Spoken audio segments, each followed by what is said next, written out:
अगर आप फ्यूचर में ऐसे ही वीडियोस देखना चाहते हैं तो हमारे चैनल हॉन्टेड 2.0 को सब्सक्राइब कीजिए।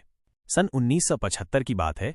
राजस्थान के एक छोटे से गांव बैरागढ़ में हर रात अजीब अजीब घटनाएं घट रही थीं। लोग रात के समय किसी औरत के चिल्लाने की आवाजें सुनते, मगर देखने पर वहां कोई न होता। गांव का एक बूढ़ा व्यक्ति बाबा हेमराज कहता था, ये आवाज उस औरत की है जो सालों पहले काले जादू में पकड़ी गई थी और जिसे जिंदा जला दिया गया था। उसकी आत्मा अब भी भटकती है। एक दिन गांव में एक अजनबी आया, एक तांत्रिक, जिसका नाम था तांत्रिक भैरवनाथ। उसके साथ एक पुराना लकड़ी का संदूक था जिसमें वो काले जादू की एक प्राचीन किताब रखे हुए था। भैरवनाथ ने गांव के लोगों को बताया कि वो उस भटकती आत्मा को मुक्ति देने आया है, पर सच्चाई कुछ और थी।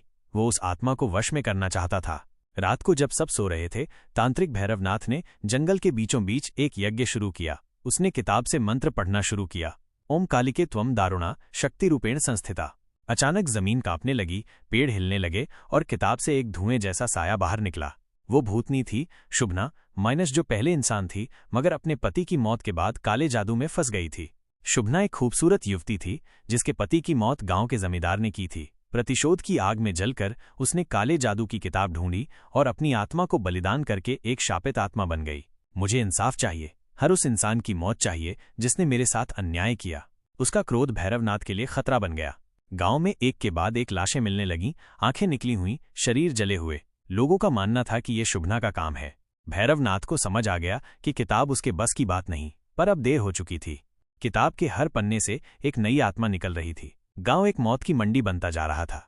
गांव से 1 मील दूर एक पुरानी टूटी फूटी हवेली थी जिसे लोग शापित हवेली कहते थे। बाबा हेमराज ने बताया कि यही हवेली कभी शुभना की थी। लोगों का मानना था कि उस हवेली में कोई गया तो जिंदा वापस नहीं आया। रात को जब भैरवनाथ ने किताब खोली तो हवेली की छत से एक अजीब सी ध्वनि आई, हाँ, तुमने मुझे बुलाया, अब भुगतो। किताब के एक पन्ने से एक छाया आत्मा निकली, काले धुएं में लिपटी एक बच्ची की आत्मा जो बिना आंखों के थी।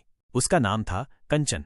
कंचन की आत्मा हर रात एक बच्चे को उठाकर हवेली की ओर ले जाती थी। गांव के लोगों के घर से छोटे छोटे बच्चे अचानक गायब होने लगे। वो मेरे साथ खेलेगा, हमेशा, हमेशा के लिए। अब भैरवनाथ को समझ में आने लगा कि किताब उसे नहीं, उस पर राज कर रही है। उसने किताब को बंद करने की कोशिश की, लेकिन हर बार एक नया मंत्र उसकी जुबान पर आ जाता। एक रात उसकी आंखों से खून बहने लगा। उसने शीशे में देखा, उसके चेहरे पर शापित निशान उभर रहे थे। तू अब इस किताब का दास बन चुका है भैरवनाथ। लोग डर के मारे गांव छोड़ने लगे। गायब बच्चों, रात के चीखते साए और हवा में उड़ती छायाओं ने लोगों को पागलपन की हद तक डरा दिया। कुछ लोगों ने आत्महत्या कर ली। कई लोग नंगे पैर रात में बीवी बच्चों को छोड़कर भाग गए।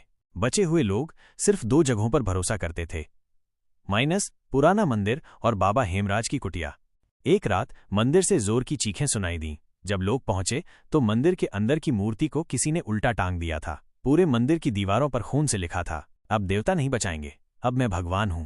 वहां एक लड़के की लाश पड़ी थी, आंखें गायब, मुंह फाड़ा हुआ। बाबा हेमराज ने सबको गांव के कुएं के पास बुलाया और कहा, वो किताब शैतान की आत्मा है, जिसने भी उसे छुआ वो शापित हो गया। भैरवनाथ अब तांत्रिक नहीं रहा, वो खुद शैतान बन चुका है। अगर हवेली को न जलाया गया और किताब को नष्ट न किया गया तो पूरा गांव खत्म हो जाएगा। रात को हवेली से आग निकलती दिखी, पर वो आग बाहर नहीं आ रही थी, वो हवा में ऊपर जा रही थी। गांव के ऊपर धुएं का गुबार छाने लगा। लोगों को सांस लेने में तकलीफ होने लगी। भूतनी शुभना ने पूरे गांव को शाप दिया, अब हर नवजात बच्चा अधूरा पैदा होगा, हर मां की कोख शापित होगी। गांव की एक गर्भवती औरत की रातों रात डिलीवरी हुई, लेकिन बच्चा बिना दिल के पैदा हुआ। बाबा हेमराज ने फैसला लिया, अब बहुत हुआ, अब इस किताब को खत्म करना ही होगा। उन्होंने उस रात भैरवनाथ की कुटिया में घुसकर किताब चुराने की योजना बनाई, पर अंदर जाने पर उन्होंने देखा भैरवनाथ हवा में लटका हुआ मंत्र पढ़ रहा था और उसके चारों ओर भूतों की भीड़ थी। हेमराज ने जैसे ही किताब को छूने की कोशिश की, किताब ने उसकी उंगलियां जला दी। गांव वालों ने मिलकर एक यज्ञ करने का निर्णय लिया। हवेली को घेरकर तेल से भिगोया गया। बाबा हेमराज ने मंत्र पढ़े, ओं अग्नि स्वाहा, काली शक्ति विनाशाय स्वाहा। हवेली जलने लगी, मगर जलती हवेली से एक मानवाकार राक्षसी आत्मा निकली, शुभना की असली शक्ति। वो आग से बनी थी और अब हवा में उड़ रही थी। शुभना की आत्मा ने रात भर गांव में तांडव मचाया। बकरी, बैल, इंसान जो भी दिखा, सबके शरीर हवा में उड़ गए और टुकड़ों में बदल गए। पूरा गांव राख और लाशों में बदल चुका था। भैरवनाथ अब पूरी तरह पागल हो चुका था। उसने जमीन पर बैठकर अपने खून से किताब पर लिखा, मैं हार गया, अब ये किताब सिर्फ मौत है। अब बैरागढ़ गांव में कोई भी नहीं बचा था। मिट्टी, राख और लाशों का ढेर लग चुका था। जहां पहले बच्चों की किलकारियां गूंजती थीं, वहां अब सिर्फ सन्नाटा था। एक नौजवान वीरेंद्र, जो शहर से अपने दादा हेमराज से मिलने आया था, गांव में पहुंचा। वो कुछ समझ नहीं पाया। पूरा गांव वीरान पड़ा था। दादा, आप कहाँ हो? उत्तर में सिर्फ हवा की सनसनाहट आई। वीरेंद्र ने गांव के घरों में घूमना शुरू किया। हर जगह अजीब सी कालिख लगी थी। दीवारों पर किसी ने खून से लिखा था, किताब को मत छूना, मत छूना, मत छूना। लेकिन एक घर के नीचे एक दरवाजा खुला मिला। नीचे तहखाना था। वहां बैठा था भैरवनाथ, अब एकदम विक्षिप्त पागल। उसकी आंखें सफेद हो चुकी थीं और होठों से खून बह रहा था। वीरेंद्र ने पूछा, ये सब क्या हुआ? कौन हो तुम? भैरवनाथ हंसने लगा, हा हा हा, किताब अब मेरी माँ है, वो सबको खा गई, तुम भी खा लिए जाओगे। वीरेंद्र ने देखा, पास में वही काले जादू की किताब रखी थी, मगर अब उसके पन्ने खून से लथपथ थे। तहखाने में दीवारों से सैकड़ों आत्माएं निकलने लगीं, बच्चों की, औरतों की, बूढ़ों की। सभी के चेहरे काले थे, आंखें गड्ढों में समाई हुईं। एक आत्मा बोली, किताब को जलाओ, वरना ये नर्क और फैलेगा। वीरेंद्र डर गया, पर उसने फैसला लिया, अब चाहे जो हो, मैं इस किताब को खत्म करूंगा। किताब को छूते ही वीरेंद्र की हथेली से खून निकलने लगा। उसने महसूस किया जैसे सैकड़ों सांप उसकी नसों में रेंग रहे हों। हर पन्ना पलटने पर एक आत्मा चीखती, आ हा, मत पढ़, मत देख। एक पन्ने पर लिखा था, अगर इस किताब को कोई इंसान बिना शक्ति के जलाए तो उसकी आत्मा भी इसमें समा जाएगी। वीरेंद्र भागकर मंदिर पहुंचा, जहां हेमराज का शव पड़ा था। उसकी उंगलियों में अभी भी रुद्राक्ष थे और माथे पर तिलक। वीरेंद्र ने उनका ताबीज लिया और बोला, दादा, मैं इसे खत्म करूंगा, आप मेरा साथ दीजिए। वो ताबीज को किताब पर रखता है, किताब कांपने लगती है जैसे उसमें कोई राक्षस छटपटा रहा है। वीरेंद्र ने मंदिर के भीतर अग्नि यज्ञ शुरू किया। उसने किताब को अग्नि में डालने की कोशिश की, लेकिन आग नीली हो गई। किताब हवा में उड़ने लगी और बोली, माइनस, तू मुझे नहीं जला सकता, तू मुझसे कमजोर है। उसने वीरेंद्र को दीवार पर फेंक दिया। उसका कंधा टूट गया। तभी वीरेंद्र को अपनी माँ की बात याद आई, बेटा, जब तू डरता है तो हनुमान चालीसा पढ़ना। वो टूटी हड्डियों से उठता है, खून से लथपथ होकर भी वो बुदबुदाता है, जय हनुमान ज्ञान गुण सागर, जय कपीस तिहूं लोक उजागर। अचानक मंदिर का घंटा खुद बजने लगता है और आग फिर से लाल हो जाती है। शुभना की आत्मा, जो अब तक राक्षसी रूप में हवेली के ऊपर मंडरा रही थी, मंदिर में उतरती है। उसका शरीर आग से बना है, आंखें जलती अंगारों जैसी। वो वीरेंद्र की ओर बढ़ती है, तू नहीं बच सकता। वीरेंद्र किताब को आग में डालता है और पूरा मंदिर थरथराने लगता है। एक तेज विस्फोट होता है। पूरे गांव में भूचाल जैसा माहौल बन जाता है। जब सब शांत होता है, मंदिर का आधा हिस्सा जमीन में समा चुका होता है। वीरेंद्र बेहोश पड़ा है, किताब जल चुकी है या ऐसा लगता है। भैरवनाथ का शव मंदिर के द्वार पर पड़ा है, उसकी आंखें अब भी खुली हैं। वीरेंद्र की उंगलियां अब काली हो चुकी हैं। शायद किताब का एक अंश उसमें समा गया है। लेकिन क्या यह सच में अंत था? वीरेंद्र को होश आया तो रात हो चुकी थी। वो मंदिर के मलबे में दबा पड़ा था। जब उसने अपनी उंगलियों को देखा तो पाया कि उसकी अंगुलियों पर काले निशान उभर चुके थे, जैसे कुछ भस्म में लिखा हुआ हो। वो बड़बड़ाने लगा, किताब जल चुकी है, सब खत्म हो गया। लेकिन तभी हवा में एक धीमी सी फुसफुसाहट गूंजती है, सब खत्म नहीं हुआ, तू अब मेरा वाहक है।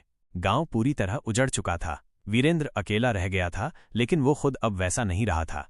रात को उसे सपने आने लगे, एक गुफा, अंधेरा और वहां बैठा काले कपड़े में एक पुराना साधु। साधु ने कहा, किताब का एक हिस्सा अभी भी जिंदा है और वो अब तेरे अंदर है। उसने आंखें खोली, सामने दीवार पर खुद ब खुद लिखा जा रहा था, मुझे मुक्त कर, वरना तुझे खा जाऊंगा। वीरेंद्र ने गांव को छोड़ने का निश्चय किया। उसने एक जीप चुराई और दिल्ली की ओर चल पड़ा। उसे अब उस किताब से जुड़ा कोई प्राचीन विद्वान खोजना था। सड़कें वीरान थीं, लेकिन जब वो एक पुराने पुल के पास पहुंचा, उसके रेडियो से एक आवाज आई, वीरेंद्र, तुझे नहीं जाना चाहिए। रेडियो अपने आप जल उठा और जीप बंद हो गई। पुल के दोनों ओर पानी नहीं था, सिर्फ काली धुंध थी। जैसे ही वीरेंद्र नीचे उतरकर पैदल चलने लगा, उसके चारों तरफ छायाएं मंडराने लगीं। तभी सामने खड़ी मिली एक लड़की, जो काले कपड़े पहने हुए थी। उसकी आंखों में पुतलियां नहीं थीं। मैं हूं अनामिका, जो बच गई थी उस किताब से, मगर तू अब बच नहीं सकता।